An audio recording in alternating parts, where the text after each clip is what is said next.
Yan guys, hello. Bagong hugas ng aking sasakyan. Malinis na.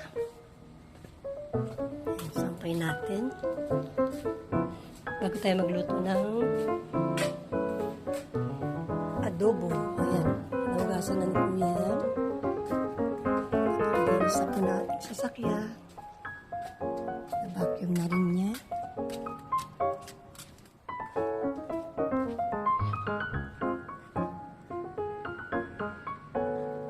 Then, nilipat natin yung halaman natin si jade plant dito. Ayan. Binago na namin ng konti. Ito po yung aking malunggay, si Moringa. Bigay na aking manugang. Asawa ng bunso. Ayan, yung mga tuwalyang pinamuna si Kuya. Dito natin nilagay malaki nating jade plant. At hindi na muna tayo makakapagtanim at tayo magkakaroon ng alagain pagdating ng paglamig. Kakaroon na tayo ng pang-apat na apo. So, ayan guys. So, papasok na ako sa loob at magluluto na muna po ako. Ayan.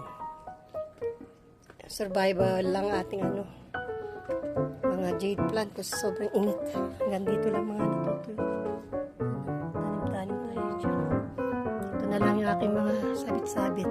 Hindi mo tayo pwede maparami ng halaman kasi may lagay nga tayong buntis. Okay. Ayan, maganda na yung ating maputing-maputi na yung ating gulong. Okay. Pasok na muna po at magluluto.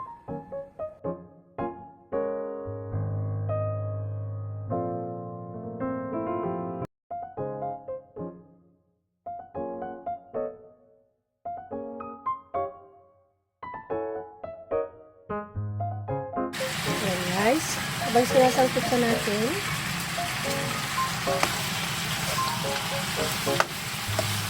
lagyan ko muna siya ng 1 glass of water.